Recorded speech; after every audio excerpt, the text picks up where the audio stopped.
சார்பாக நன்றிகளை தெரிவித்துக் கொள்கிறோம். வெள்ளிக்கிழமை தோறும் தானியல் புஸ்தகத்திலிருந்து காரியங்களை நாம் கற்று வருகிறோம். இந்த நாளிலும் கூட நமக்காக கர்த்தருடைய ஆலோசனை எடுத்துரைக்கும்படியாய் அருமை சகோதரர் ஜோசப் சகாயராஜ் அவர்கள் நம்மோடு கூடி வந்துள்ள சகோதரர்கள் சகோதரிகள் யாவருக்கும் நம்முடைய ஆண்டவரும் உலகத்தின் இரட்சகரும் மேய்ப்பரும் மீட்பருமாகிய கர்த்தராகிய இயேசு கிறிஸ்துவின் நாமத்திலே வாழ்த்துக்களையும் வணக்கங்களையும் தெரிவித்துக் கொள்கிறேன். கடந்த 91 வாரங்களாக நாம் தானியேல் புத்தகத்தை ஆராய்ந்து கொண்டிருக்கிறோம். இதுவரைக்கும் 11 அதிகாரங்களை முடித்திருக்கிறோம். இப்பொழுது நிறைவான 12ஆம் அதிகாரத்திற்கு வருகின்றோம். இன்றைக்கு 92வது வாரம். இந்த தானியேல் 12ஆம் அதிகாரத்துல என்ன இருக்கிறது மதிப்பை பற்றி ஒரு சிறிய முன்குறிப்பை பார்ப்போம். வேதாகமத்தில் தேவனுடைய மக்களுக்கு மிகுந்த துன்பமான காலத்தையும் அவர்களுக்கு வரவிருக்கும் விடுதலையையும் விவரிப்பதாக இந்த தானியேல் 12ஆம் அத்தியாயம் எழுதப்பட்டுள்ளது. மரித்தோரின் உயிர்த்தெழுதல் மற்றும் ஞானிகள் மற்றும் நல்லவர்கள் ஆகியோரின் மகிமையான நிலை பற்றிய ஒரு தரிசனமும் இதில் உள்ளடங்குகிறது. இந்த தானியேல் 12ஆம் அத்தியாயத்தின் முக்கிய குறிப்புகள் என்னவென்று பார்ப்போம். பிரதான தூதனாகிய மிகாவேல், தேவனுடைய மாபெரும் தூதனான மிகாவேல் தேவனுடைய மக்களை பாதுகாக்க எழுந்து நிற்பார். துன்ப காலம், இதற்கு முன்பு நடந்திராத துன்ப காலம் இருக்கும். விடுதலை, ஜீவ புஸ்தகத்தில் பெயர் எழுதப்பட்டவர்களான தேவனுடைய மக்கள் விடுவிக்கப்படுவார்கள்.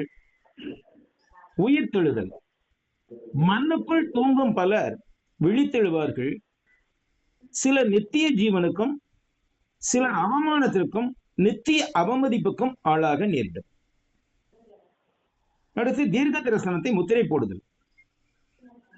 தீர்க்க புத்தகத்தை முத்திரை போடும்படி தானியேலுக்கு கூறப்படுகிறது.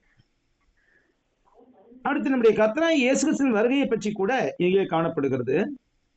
இயேசு கிறிஸ்துவின் வருகையானது தேவனுடைய மக்களுக்கு விடுதலையையும் இந்த உலகத்திற்கு ஒரு முடிவையும் கொண்டு வரும். அதாவது இயேசு கிறிஸ்துவின் 2வது வருகையை பற்றியும் இது குறிப்பிடுகிறது. அடுத்து தேவனுடைய மக்களுக்கு அறிவுரை. குறிப்பாக சோதனைகள் வரும்போது தேவனுடைய மக்கள் தேவனுடைய வாக்குறுதிகளில் தங்கள் நம்பிக்கையை நிலைநிறுத்த வேண்டும் என்று இந்த அத்தியாயம் மக்களை வற்புறுத்துகிறது.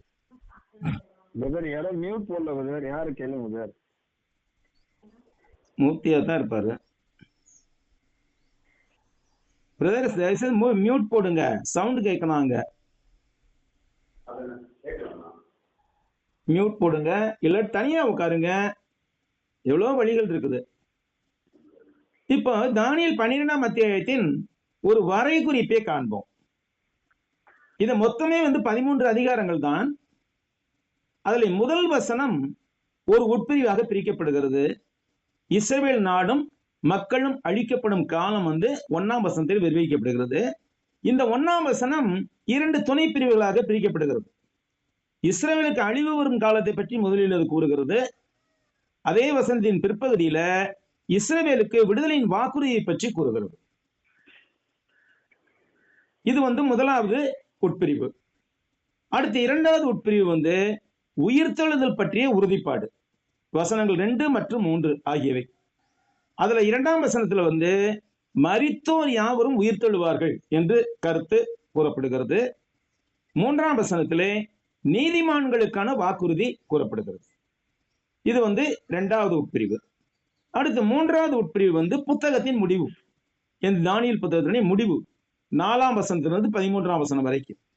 இதற்குள்ளாக 4 துணை பிரிவுகள் இருக்கின்றன. ஒன்று, புத்தகத்தை முத்திரையிடுவதற்கான வழிமுறைகள் கூறப்படுகிறது 4ஆம் வசனத்துல. அடுத்து துன்ப காலம் எவ்வளவு நாட்கள் நீடித்திருக்கும் என்று 5 முதல் 7 வரை உள்ள வசனங்களில் கூறப்படுகிறது. 3வது, தானியேலின் கடைசி கேள்வி, இது எல்லாம் எப்படி முடியும் என்று கேட்கிறார் 8வது வசனத்துல. அடுத்து அந்த கேள்விக்கான பதில் தேவன் தம்முடைய மக்களை சுத்திகரித்து பாதுகாப்பார், மேலும் துன்ப காலத்திற்கு நாட்களின் வரம்பை அவர் நிர்ணயித்துள்ளார் என்பது 9 முதல் 13 வரை உள்ள வசனங்களிலே கூறப்படுகிறது. ஆக மொத்தம் 3 உட்பிரிவுகள். ஒவ்வொரு உட்பிரிவிலையும் சில துணை பிரிவுகள் இருக்கிறது. முதலாவது இஸ்ரேல் நாடு மக்கள் அழிக்கப்படும் காலம் என்ற அந்த உட்பிரிவில் இஸ்ரேலுக்கு அழிவு வரும் காலமும் இஸ்ரேலுக்கு விடுதலையின் வாக்குறுதியும் அளிக்கப்படுகிறது. இரண்டாவது உட்பிரிவு உயிர்த்தெழுதல் பற்றிய உறுதிப்பாடு. அதுல 2 துணை பிரிவுகள் இருக்கின்றன. மரித்தோர் யாவரும் உயிர்த்தெழுதல், நீதிமன்றங்களுக்கான வாக்குறுதி. அடுத்து 3வது உட்பிரிவு புத்தகத்தின் முடிவு. அதிலே 4 துணை பிரிவுகள் இருக்கின்றன. புத்தகத்தை முத்திரையிடுவதற்கான வழிமுறைகள், இந்த துன்ப காலம் எவ்வளவு நாள் நீடித்திருக்கும், தானியேலின் கடைசி கேள்வி, இதெல்லாம் எப்படி முடியும், அதுக்கு தேவன் தம்முடைய மக்களை சுத்திகரித்து பாதுகாப்பார், மேலும் துன்ப காலத்திற்கு நாட்களின் வரம்பை அவர் நிர்ணயித்துள்ளார். ஆக இந்த 3 உட்பிரிவுகளின் கீழே அமைந்துள்ள துணை பிரிவுகளின் படியாக இந்த அத்தியாயத்தை நாம் ஆராயவிருக்கின்றோம். முதலாவதாக இஸ்ரவேல் நாடும் மக்களும் அழிக்கப்படும் காலம், வசனம் 1. அதுல இஸ்ரவேலுக்கு அழிவு வரும் காலம் என்பது ஒரு துணை பிரிவாக இருக்கிறது. அந்த துணை பிரிவு வசனம் 1ல முதல் பிரிவுல இருக்குது. பாருங்க, 1ஆம் வசனத்தை முதல்ல வாசிப்போம். உன் ஜனத்தின் புத்திரருக்காக நிற்கிற பெரிய அதிபதியாகிய மிகாவேல் அக்காலத்திலே எழும்புவான். யாதொரு மக்களினமும் தோன்றியது முதல் அக்காலம் மட்டும் உண்டாயிராத ஆபத்து காலம் வரும். அக்காலத்திலே புஸ்தகத்தில் எழுதியிருக்கிறவர்களாக காணப்படுகிற உன் ஜனங்கள் அனைவரும் விடுவிக்கப்படுவார்கள். இங்கே தமிழ்ல தமிழ் வாக்கிய கட்டமைப்புப்படி விளக்கங்கள் தரப்படுகிறது. ஒருவேளை நீங்கள் PDF பார்த்தீர்கள் இந்த குறிப்பு பயன்படும். ஆங்கிலத்தில் ஆங்கில வாக்கிய கட்டமைப்புப்படி விளக்குமுறை தரப்படுகிறது. இது கொஞ்சம் மாறி மாறி வரும். ஏன்னா இங்கிலீஷ் சென்டென்ஸ் ஸ்ட்ரக்சருக்கும் தமிழ் வாக்கிய அமைப்புக்கும் வித்தியாசம் ஏற்படும். நாம நான் இங்கே போகிறேன் அப்படின்னு சொல்லுவோம். ஐ கோ ஹியர் அப்படின்னு சொல்ல முடியாது. ஹியர் ஐ கோ அப்படின்னு வரும். இந்த மாதிரி மாற்றி வர்றதுனால அந்த வாக்கிய கட்டமைப்பு தந்தாடி விளக்க உரை கொடுத்திருக்குது. இப்ப முதலாவது கேள்வி எண் 1, 12:1. மிகாவேல் பற்றி இவ்வசனம் விவரிப்பது என்ன? உன் ஜனத்தின் புத்திரருக்காக நிற்கிற பெரிய அதிபதியாகிய ஆவிக்குரிய போர் வீரன் என்ற வகையில் மிகாவேல் தனது பங்கிற்கு கூடுதலாக இஸ்ரவேலை பாதுகாப்பதில் ஒரு சிறப்பான ஊழியத்தை செய்பவராய் இருக்கிறார். தேவன் மிகாவேலை இஸ்ரவேலின் மீது ஆவிக்குரிய பாதுகாவலராக நியமித்தார். மிகாவேல் போதும் பெரும்பாலும் ஆவிக்குரிய போராட்டத்துடன் தொடர்புடையது. இதற்கு சான்றாக சில வசனங்களை தருகிறேன். தானியேல் 10ஆம் அதிகாரத்துல நாம் பார்த்தோம்.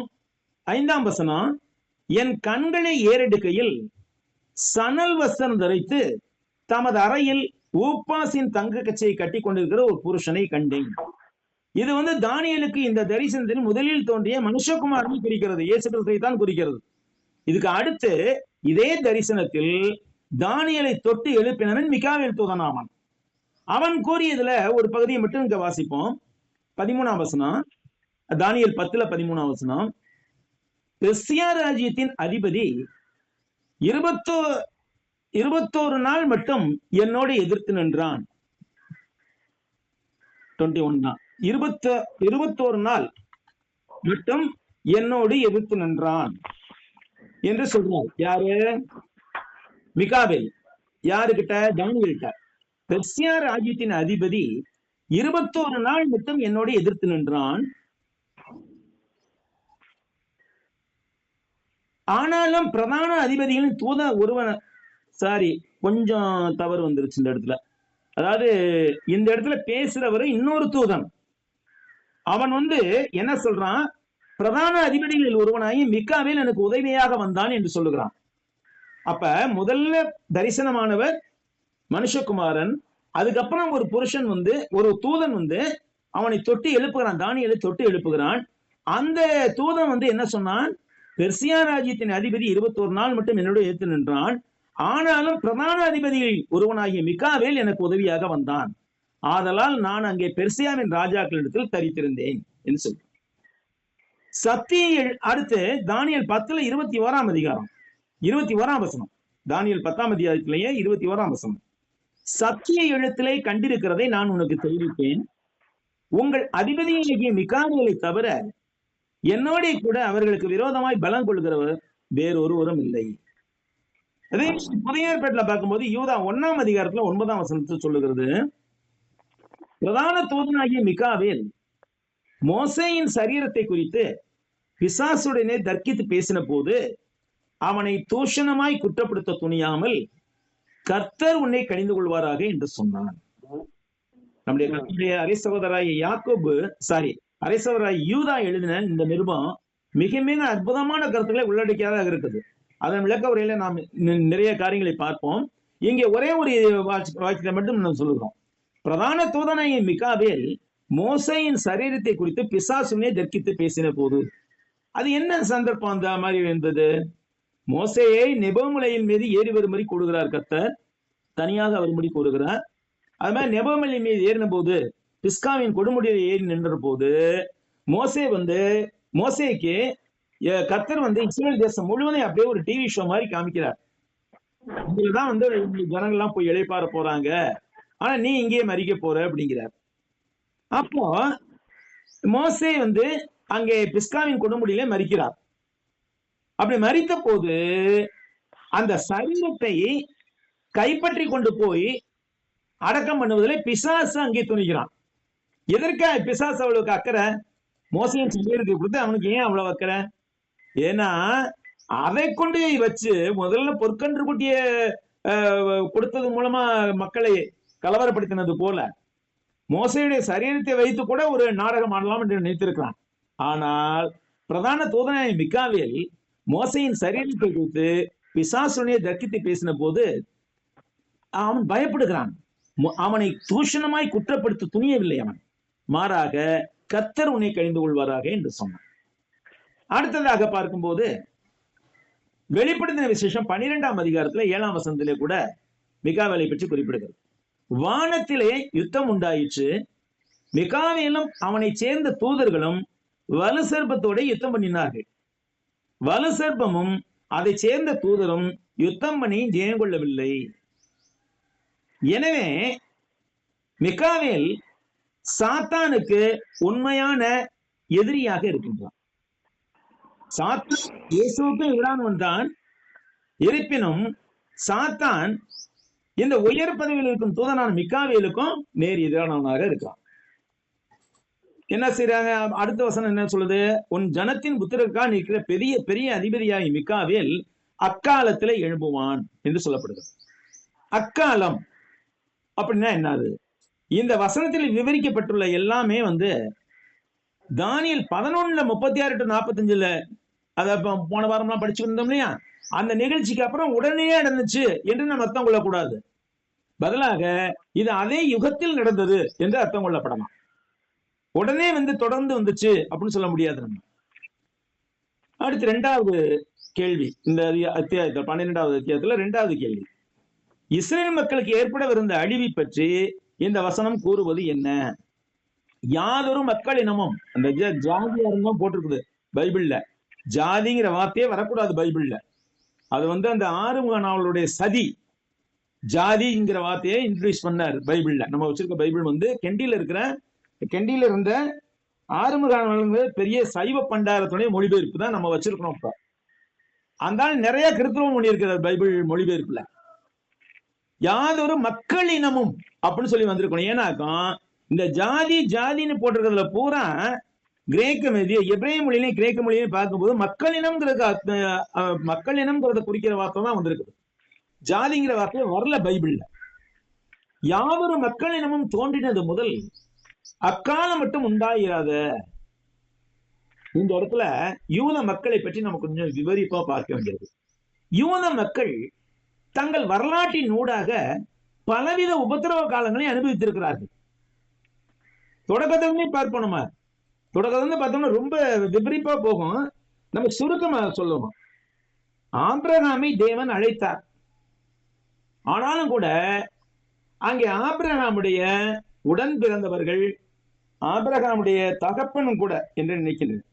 இவங்க எல்லாமே விக்கிரகத்தை செய்கிறவர்களாக விக்கிரகத்தை ஆராதிப்பவர்களாக இருந்தார்கள். அவன் அந்த இடத்துல இருந்து புறப்படும் போது எவ்வளவு எதிர்ப்பு ஏற்பட்டிருக்க வேண்டிய யோசிச்சு பார்ப்போம். ஏன்னா நம்ம கும்பிடுற சாமியெல்லாம் விட்டுட்டு போறியா? இன்னைக்கு கேட்கிறாங்க இல்லையா, ஒரு இந்துல இருந்து ஒரு கத்தோலிக்கல இருந்து ஒருத்தர் சபைக்குள்ளாக வரும்போது அவங்க வீட்டார் தான் முதல் எதிரியா இருக்காங்க. என்னடா நம்ம கும்பிடுறதுலாம் தப்பா என்று சொல்லி கேட்கிறாங்க. அது மாதிரி இருந்திருக்கும் ஆபிரகாமுக்கும். ஆக தொடக்கத்தில் இருந்தே ஆபிரகாமில் இருந்தே, அதாவது ஆபிரகாமில் இருந்து தான் எபிரேயர்கள் உண்டானார்கள். அந்த எபிரேயர்கள் தான் யூதர்கள் என்று அழைக்கப்படுகிறார்கள். ஆபிரகாம் அழைக்கப்பட்டு அவர் கிளம்பலாம் என்று சொல்லிக் கொண்டிருந்தப்போ அந்த நாளிலிருந்து அங்கு சாத்தான் செயல்பட ஆரம்பித்து விட்டான். வரிசையா வரலாற்றுல பார்க்கும்போது ஆபிரகாம் செல்லும் இடங்களில் எல்லாம் தேவன் அவருக்கு துணையாக இருந்தார். ஆனாலும் கூட பல மக்களை கொண்டு பல ராஜாக்களை கொண்டு சாத்தான் ஆபிரகாமை தீர்த்து கட்ட முயற்சி செய்தான். அதே மாதிரிதான் ஈசாக்கு, யாக்கோபு, அதுக்கு 12 பிள்ளைகள் பிறந்தவங்க அவங்க பூரா எகிப்துக்கு போனாங்க. எகிப்துல பெரிய மக்கள் நம்ம பெருகின போது சாத்தான் யார் மூலமாக செயல்பட்டான்? பார்வோனின் மூலமாக செயல்பட்டான். பார்வோன் அந்த மக்களை கொடுமைப்படுத்தினான். ஆனாலும் கூட அந்த நேரத்திலே அவர்களுக்கு உலகப்பிரனுடைய விடுதலை அளிப்பதற்காக தேவன் என்ன செய்தார்? மோசே என்ற ரட்சகனை அனுப்பினார். அப்புறம் வந்துகிட்டு இருக்க போது இந்த மக்களுக்குள்ளாகவே சாத்தான் கிரியை செய்தான். அவங்க பாலைவனத்துல திரிந்து கொண்டிருந்த போது மோலோகு ரம்பான் என்ற விக்கிரக சொரூபத்தை சுமந்து கொண்டு தெரிந்தார்கள் என்று சொல்லுகிறான். அதே மாதிரி 10 முறை மனந்தரத்துல அவர் சோதித்து பார்த்தார்கள் கர்த்தரை. எதுக்காக இதெல்லாம்? ஏன்னாக்கா அவங்க கானான் தேசம் போய் சுதந்திரிச்சிட கூடாது. அதான் சாத்தானுடைய நோக்கம். அடுத்த கானான் தேசத்துல வந்ததுக்கு அப்புறமா 3 ராஜாக்கள் காலம் வரைக்கும் நிம்மதியாக இருந்தார்கள். அதுக்கப்புறம் என்னாச்சு? யெரொபெயாம் தனியாக இஸ்ரவேல் ராஜ்யத்தை பிரித்து கொண்டு சென்றான். யூதா ராஜ்யம் மாத்திரம் தாவீதுக்கு ஒரு விளக்காக இருந்தது. தாவீதின் குடும்பத்தவர் ஆளுகின்ற ஒரு ராஜ்யமாக இருந்தது. அங்க 2 கோத்திரம் தான் இருந்தது. இப்படி உள்நாட்டுக்குள்ளே பிரிவினையை உண்டாக்குறான் சாத்தான். அந்த யெரொபெயாம் என்ன செய்தான்? தான்ல ஒன்றும் பெத்தேல்ல ஒன்றுமாக 2 கன்றுக்குட்டிகளை உண்டாக்கி, அந்த கன்றுக்குட்டி நீங்க ஆராய்ச்சா போதும், நீங்க எருசலேமுக்கு போறது உங்களுக்கு ரொம்ப வருத்தமா இருக்கும், தேவனுடைய ஆலயத்துக்கு போறது வருத்தமா இருக்குமா, அதனால நீங்க இங்கேயே ஆராதிச்சலாம்னு சொல்லி எருசலேம்ல சமாரியாவில் விக்கிரானை துவக்கி வைத்தவன் இந்த யெரொபெயாம். அதுக்கு பின்னதாக வரிசையாக ராஜாக்கள் எல்லாமே பொல்லாத ராஜாக்கள் தான். இவர்கள் எல்லாம் யாருடைய கைப்பாவையாக இருந்தார்கள்? சாத்தானுடைய கைப்பாவையாக இருந்தார்கள். இந்த சமாரியா மற்றும் எருசலேமின் வீழ்ச்சியின் கொடூரங்கள் முதல் அந்தியோகஸ் எபிபெனஸ் ஏற்படுத்திய பயங்கரங்கள், ரோமானியர்களால் எருசலேம் அழிக்கப்பட்டது, இருண்ட காலங்களில் திருச்சபைக்கு ஏற்பட்ட துன்பங்கள், ஐரோப்பாவில் கிறிஸ்தவர்களின் படுகொலைகள், 20 மற்றும் 21ஆம் நூற்றாண்டில் பல நாடுகளில் கிறிஸ்தவர்கள் பயங்கரமாக படுகொலை செய்யப்படுதல் வரை கடந்த ஆண்டுல மணிப்பூர்ல ஒரு பல காலம் கிறிஸ்தவர்கள் கொல்லப்பட்டார்கள் சொல்லி அது வரைக்குமே கூட இது பூமிக்குரிய மற்றும் ஆவிக்குரிய இஸ்ரவேல் மக்களின் முழு வரலாறும் ஒரு உபத்திரவ காலமாக இருப்பதாக தெரிகிறது. நல்லா யோசிச்சு பார்ப்போம். ஏன் இப்படி செய்யணும்? முதல்ல யூதர்களை பற்றி பார்ப்போம். யூதர்கள் மூலமாகத்தான் இங்க அடுத்து வரப்போகும். இருப்பினும் இந்த துன்பகாலம் வித்தியாசமாக இருக்கும். அதாவது இது பூமிக்குரிய இஸ்ரவேல் மக்கள் இதற்கு முன்பு ஒருபோதும் கண்டிராத மோசமான உபத்திரவ காலமாக இருக்கும். மத்தேயு 24:21 உள்ள இந்த பகுதியை இயேசு மேற்கோள் காட்டினார். ஏனெனில் உலகம் உண்டானது முதல் இதுவரைக்கும் சம்பவித்திராததும் இனிமேலும் சம்பவியாததுமான மிகுந்த உபத்திரவம் அப்பொழுது உண்டாயிருக்கும். இஸ்ரவேலுக்கும் யூத மக்களுக்கும் மோசமானது இன்னும் வரவில்லை என்று வேதாகம் மிகுந்த வருத்தத்துடன் போதிக்கிறது என்று நாம் கூறலாம். இந்த சொற்றொடர், அதாவது எந்த சொற்றொடர்? யாதொரு மக்கள் இனமும் தோன்றியது முதல் காலம் மட்டும் உண்டாயிராத என்ற சொற்றொடர் மேலே குறிப்பிட்ட இறுதி அல்லது பெரிய உபத்திரவத்துடன் உள்ள தொடர்பை நிலைநாட்டுகிறது. ஏனெனில் வெளிப்படையாக பார்க்கையில் ஒரே ஒரு துன்ப காலம் மட்டுமே இதில் இருக்க முடியும். அதாவது இஸ்ரவேல் என்ற ஒரு தேசம் இருக்க தொடங்கியதிலிருந்து ஒரு காலம் அனுபவித்திராத உபத்திரவம் பற்றி இந்த வசனம் குறிப்பிடுகிறது. அடுத்து வெளிப்படுத்தல் 12ல 13-17 வசனம் இந்த காலத்தை மிகவும் பயங்கரமாக்குவது என்ன என்று சொல்லுகிறது. வலுசற்பமானது தான் பூமியிலே தள்ளப்பட்டதை அறிந்து அந்த ஆண் பிள்ளையை பெற்ற ஸ்திரீயை துன்பப்படுத்தினது. ஸ்திரீயானவள் அந்த பாம்பின் முகத்திற்கு விலகி ஒரு காலமும் காலங்களும் அரை காலமாக போஷிக்கப்படத்தக்கதாக வனாந்திரத்தில் தன் இடத்துக்கு பறந்து போகும்படி பெருங்கழுகின் சிறகுகள் 2 சிறகுகள் அவளுக்கு கொடுக்கப்பட்டது. அப்பொழுது அந்த ஸ்திரீயை வெள்ளம் கொண்டு போகும்படிக்கு பாம்பானது தன் வாயிலிருந்து ஒரு நதி போன்ற வெள்ளத்தை அவளுக்கு பின்னாக ஊற்றிவிட்டது. பூமியானது ஸ்திரீக்கு உதவியாக தன் வாயை திறந்து வலுசிற்பம் தன் வாயிலிருந்து ஊற்றின வெள்ளத்தை விழுங்கினது. அப்பொழுது வலுசிற்பமானது ஸ்திரீயின் மேல் கோபம் கொண்டு தேவனுடைய கற்பனையை கைக்கொள்ளுகிறவரும் இயேசு கிறிஸ்துவை குறித்த சாட்சி உடையவர்களுமாகிய அவருடைய சந்ததியாரான மற்றவர்களே யுத்தம் பண்ண போயிற்று. ஆக நன்மைக்கும் தீமைக்குமான போராட்டம், சாத்தானுக்கும் தேவனுக்குமான போராட்டம் மக்களிடத்தில் ரிஃப்ளெக்ட் ஆகிட்டு இருக்குது. இதுல முக்கியமான பங்கு வகிக்கிறவர்கள் யூதர்கள் என்றால் ஆதி முதலாகவே யூதர்களைத்தான் சாத்தான் அதிக குறி வைத்தான். இன்னைக்கும் குறி வச்சுக்கிட்டு இருக்கான். பாருங்க, காசா ஸ்ட்ரிப்புக்காக நடக்கிற அந்த போராட்டத்துல ட்ரம்பும் வந்து இஸ்ரேலுக்கு ஆதரவாக இருக்கிறார் என்பதனால உலக நாடுகள் எல்லாம் அவரை எதிர்க்கின்றன. இது யாருடைய வேலைங்க? சாத்தானுடைய வேலை. நம்ம நினைக்கிறோம் இன்னைக்கு இருக்கிற ஜனங்கள் அரசியல்வாதிகள் செஞ்சிருக்காங்க, இதெல்லாம் கிடையாது. இது சாத்தானுடைய வேலை. ஏனென்றா ஏன் நம்ம சபைகள்லயே சில பேர் சொல்றாங்க இந்த இஸ்ரேல்காரன் செய்யறது ரொம்ப அநியாயம். இல்ல, இஸ்ரேல்காரன் செய்யறது அநியாயமே இல்ல, நிச்சயமாக சொல்ல முடியும். ஏனென்றால் அவர்கள் வந்து 1947 இருந்துதான் வரலாற்றை சொல்லுகிறார்கள். நம்ம எங்க இருந்து பார்க்கணும்? இந்த தேசத்தை சுற்றி திரிந்த நாட்கள் முதல் பார்க்க வேண்டும். அங்கே ஆபிரகாம் இந்த தேசத்தை சுற்றி திரிந்த போது ஆபிரகாமுக்கு தேவன் என்ன சொன்னாரு? உன்னுடைய கால் மீதிக்கும் பூமி எல்லாம் உன்னுடைய சந்ததியாருக்கு சொந்தமாகும் சொன்னாரா இல்லையா? அந்த வாக்கு தத்தத்தை நிறைவேற்றினார். இதுல என்னன்னாக்கா ஆபிரகாமுடைய சந்ததின்னு அவர் ஈசாக்க மட்டும்தான் சொன்னாரு. ஆனா என்ன செய்யறாங்க? அந்த ஆகாருக்கு பிறந்த இஸ்மவேல் இருக்காங்களே, அவன் மூலமா 10 பிரபுக்கள் பிறந்தாங்க. அதெல்லாம கேத்துரால் என்ற ஒரு ஸ்திரீயை விவாகம் பண்ணியிருந்தான். அந்த கேத்துராலுக்கு பிறந்த 6 மகன்கள் மூலமாக சந்ததி உண்டாயிற்று. இவங்கெல்லாம் சேர்ந்து எங்களுக்கும் இங்க பங்கு இருக்கு அப்படின்னு சொல்றாங்க. அதுவே நடக்கிற சண்டை, வேற ஒண்ணும் இல்ல. இஸ்ரேலை சிறிய தேசமாக குறுக்கி விட்டு சுற்றி ஜோர்டான், அம்மான் போன்ற பல நாடுகள் வந்து ஸ்தாபித்து விட்டார்கள். இதெல்லாம் வந்து வரலாற்றில பிற்பாடு வந்தது. ட்ரம்ப் ரொம்ப ஞானமா இருக்கிறார். இஸ்ரேல் தேசத்துக்கு தான் அந்த நாடு முழுவதும் சொந்தம் அப்படிங்கிறார். இதனால உலக மக்கள் எல்லாரையும் தோண்டி விடுகிறான் சாத்தான். இந்த நேரத்தில் யூத மக்களுக்கு எதிராக பிசாசு செலுத்திய கோபத்தை இது விவரிக்கிறது. வெளிப்படுத்துதலின் எக்காலங்கள், முத்திரைகள் மற்றும் கிண்ணங்கள் அனைத்தும் இந்த நேரத்தில் பொதுவாக உலகின் பயங்கரமான நிலைமைகளை விவரிக்கின்றன. இந்த காலகட்டத்தில் யூத மக்கள் பிசாசு மற்றும் அவனது முகவர்களாக செயல்படும் மக்களின் முழு கோபத்திற்கு இலக்காக இருப்பார்கள். மேலும் தேவனை நியாய தீர்ப்பின் காரணமாக நம்ப முடியாத எழுச்சியில் இருக்கும் ஒரு உலகத்தில் வாழ்வார்கள். பாருங்க, எருசலேம் அப்படின்னாக்கா சமாதானத்தின் இடம். சலேம்னாக்க சமாதானம், எருனா இடம். எருசலேம் என்றால் சமாதானத்தின் இடம். ஆனா அந்த இடம் சமாதானத்தின் இடமாவா இருக்குது? ஆதி முதலாக இதுவரை உலகத்தில் நடந்த போர்களிலே பெரும்பான்மையான போர்கள் அந்த எருசலேமை மையமாக கொண்டு இஸ்ரேல் நாட்டில் தான் நடந்தவைகளாக இருக்கின்றன. அடுத்து பார்க்கும்போது யூதர்கள், இதான் மிக முக்கியமான பாயிண்ட். இப்ப இதுவரைக்கும் கூறினதில்லை, நல்லா கவனிங்க. யூதர்கள் எப்பொழுதுமே சாத்தானின் இலக்காக இருந்து வருகிறார்கள். ஏனெனில் தேவன் இந்த மக்களினத்தின் மூலமாகத்தான் முழு மனித குலத்தை மீட்பதற்கான தமது நோக்கங்களை நிறைவேற்ற தீர்மானித்தார். பிற்பாடு இயேசுவும் கூட இதே கூற்றை கிணற்றண்டையிலே சமாரிய பெண்ணிடம் நிகழ்த்திய உரையாடலில் உறுதிப்படுத்தினார். என்ன சொல்றாரு? யோவான் 4:22, நீங்கள் அறியாததை தொழுது கொள்கிறீர்கள், நாங்கள் அறிந்திருக்கிறதை தொழுது கொள்கிறோம். ஏனென்றால் ரட்சிப்பு யூதர்கள் வழியாய் வருகிறது, சமாரியர்கள் வழியாவோ அல்லது புறையினத்தார் வழியாகவோ வருவதில்லை. ரட்சிப்பு யூதர்கள் வழியாக வருகிறது.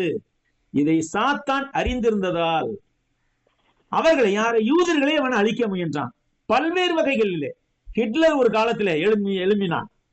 அவன் இன ரேஷியல் ஃபேசினேஷனை கொஞ்சம் உற்சாகப்படுத்தி தூண்டி விட்டு, மக்கள்கிட்ட தூண்டி விட்டு, ஜெர்மானிய இனம் தான் உலகத்திலே சிறந்த இனம் என்று சொல்லி ஒரு கருத்தை பரப்பி யூதர்கள் வந்து அவர்களை விட அறிவாளிகளாக, அழகுள்ளவர்களாக, திறமைசாலிகளாக இருந்ததுனால யூதர்களை பூரா அழிக்க தேடினான். யாரே? ஹிட்லர். இப்படி வரலாற்றிலே பார்க்கும்போது பல வேலைகளிலே யூதர்களுக்கு எதிராக பல குழுக்கள் எழும்பியுள்ளன. காரணம் என்ன? அன்றும் என்றும் என்றுமே யூதர்கள் தேவனாலே ஆசீர்வதிக்கப்பட்டவர்களாக இருக்கிறார்கள். ஆவிக்குரிய ஆசீர்வாதம் வேறு. ஆனால் பூமிக்கு ஆசீர்வாதம் கொடுக்கப்பட்டிருந்த ஆபிரகாம் மூலமாக கொடுக்கப்பட்டிருந்தது. அவர்கள் பிற்பாடு கிறிஸ்துவை ஏற்றுக்கொண்டு இங்க வரணும், அது வேற. ஆனால் அந்த பூமிக்குரிய ஆசீர்வாதம் இன்னைக்கு நிலைநின்று கொண்டிருக்கிறது. உலகத்திலே உள்ள பெரிய பெரிய அறிவியல் கண்டுபிடிக்கும் பின்னால், பெரும்பான்மையான அறிவியல் கண்டுபிடிக்கும் பின்னால் ஒரு யூதன் தான் இருப்பான். பெரிய காரியங்களினை அவர்கள் செய்து கொண்டிருக்கிறார்கள். இதுக்கெல்லாம் காரணம் என்ன? தேவனுடைய ஆசீர்வாதம் அவர்கள் மீது இருக்கிறது. ஆக ரட்சிப்பு யூதர்களின் வழியாய் வருகிறது. இது சாத்தான் தெரிந்திருந்ததுனால அவன் யூதர்களை அழிக்க முயன்றான். இயேசுவின் மூலம் இவ்வாறு செயல்படுத்தப்பட்டிருந்த தேவனுடைய நோக்கங்களை முறியடிப்பதற்காக சாத்தான் கடந்த காலங்களில் இஸ்ரவேல் தேசத்தை அழிக்க முயன்றான். சபை தொடங்குற வரைக்கும் எப்படியாவது யூதர்களை அழித்து விட வேண்டும். அதே மாதிரி இயேசு கிறிஸ்து தன்னுடைய சோதனையை, தன்னுடைய திறமையெல்லாம் காமிச்சான். அடுத்து இந்த வசனம் என்ன சொல்லுகிறது? உலகம் உண்டானது முதல், இந்த மக்களினம் உண்டானது முதல், யாதொரு மக்களினமும் உண்டானது முதல் அக்காலம் மட்டும் உண்டாயிராத ஒரு ஆபத்து காலம் வரும். இது ஒரு துன்ப காலம் வரும் என்பதை அடையாளப்படுத்துகிறது. இது இஸ்ரேல் மக்களின் மீதான துன்புறுத்தல் நேரத்தையும் மற்றும் மகா உபத்திரவம் எனப்படும் உலக பேரழிவையும் குறிக்கிறது. இந்த காலகட்டம் எரேமியா 30:7 யாக்கோபின் உத்தர காலம் என்று அழைக்கப்படுகிறது. யாக்கோபு 30:7 என்ன சொல்லுகிறது? ஐயோ, அந்த நாள் பெரியது, அதை போலொத்த நாள் இல்லை. அது யாக்கோபுக்கு இக்கட்டு காலம், ஆனாலும் அவன் அதற்கு நீங்களாகி ரட்சிக்கப்படுவான். அடுத்து இதே வசனத்தின் அடுத்த பகுதி 1a, தானியேல் 12ஆம் அதிகாரத்தின் அடுத்த பகுதி வசனத்துக்கு போகிறோம். இஸ்ரவேலுக்கு விடுதலையின் வாக்குறுதி கொடுக்கப்பட்டது. 12வது அத்தியாயத்துல 3வது கேள்வி, இஸ்ரேல் மக்களுக்கு தரப்பட்ட விடுதலைக்கான வாக்குறுதி பற்றி சற்றே விவரிப்போம். அக்காலத்திலே புஸ்தகத்தில் எழுதியிருக்கிறவர்களாக காணப்படுகிற உன் ஜனங்கள் அனைவரும் விடுவிக்கப்படுவார்கள். புஸ்தகத்திலே என்பது ஜீவ புத்தகத்தை குறிக்கிறது. தேவனால் மீட்கப்பட்ட எல்லாருடைய பெயர்களும் இதில் எழுதப்படுகின்றன. அவ்வாறு மீட்கப்பட்டவர்களும் கூட திரும்பவும் தேவனிடத்தில் கீழ்ப்படியாமல் விலகி போகும்போது அவர்களின் பெயர் ஜீவ புத்தகத்தில் கிறுக்கப்படுகிறது. சங்கீத புத்தகம் நாம் இதை பற்றி வாசிக்கிறோம். 69ஆம் சங்கீதம் 28ஆம் வசனத்துல ஜீவ புத்தகத்திலிருந்து அவர்கள் பேர் கிறுக்கப்பட்டு போவதாக, நீதிமான்கள் பேரோடே அவர்கள் பேர் எழுதப்படாது இருப்பதாக என்று வாசிக்கிறோம். மூர்த்தி, தூங்காதீங்க, எந்திரிங்க. மூர்த்தி போனை வச்சுக்கிட்டே கொண்ட விடுறாருங்க. ஜீவ புத்தகம் என்ற இந்த வார்த்தை புதிய ஏற்பாட்டில் 8 முறை வருகிறது. இதில் பிலிப்பியர் 4 ஒரு முறையும், வெளிப்படுத்தல் 7 முறையும் கொண்டாடணும். குறிப்பாக வெளிப்படுத்தல் 10:12ஆம் வசனத்தில் இவ்வாறு நான் வாசிக்கிறோம். என்னது? மரித்தோர் ஆகிய சிறியோரையும் பெரியோரையும் தேவனுக்கு முன்பாக நிற்க கண்டேன். அப்பொழுது புஸ்தகங்கள் திறக்கப்பட்டன. ஜீவ புஸ்தகம் என்ற வேறொரு புஸ்தகம் திறக்கப்பட்டது. அப்பொழுது அந்த புஸ்தகங்கள் எழுதப்பட்டவர்களின்படியே மரித்தோர் தங்கள் தங்கள் கிரியைகளுக்கு தக்கதாக நியாயத்தீர்ப்பு அடைந்தார்கள். அப்ப ஜீவ புஸ்தகத்தில் பேர் எழுதப்பட்டவர்களுக்கு அவங்களுக்கு ஒரு அக்கௌண்ட் ஓபன் பண்ணப்பட்டிருக்குது. அவங்க செஞ்ச நன்மைகள் தீமைகள் எல்லாம் கணக்கிடப்பட்டிருக்கும். அந்த புஸ்தகங்கள் எழுதப்பட்டவர்களின்படியே மரித்தோர் தங்கள் தங்கள் கிரியைகளுக்கு தக்கதாக நியாயத்தீர்ப்பு அடைந்தார்கள். யூதர்கள் தானியேலின் மக்கள், அதனால உன்னுடைய மக்கள் என்று இந்த இடத்துல சொல்றாரு கர்த்தர்.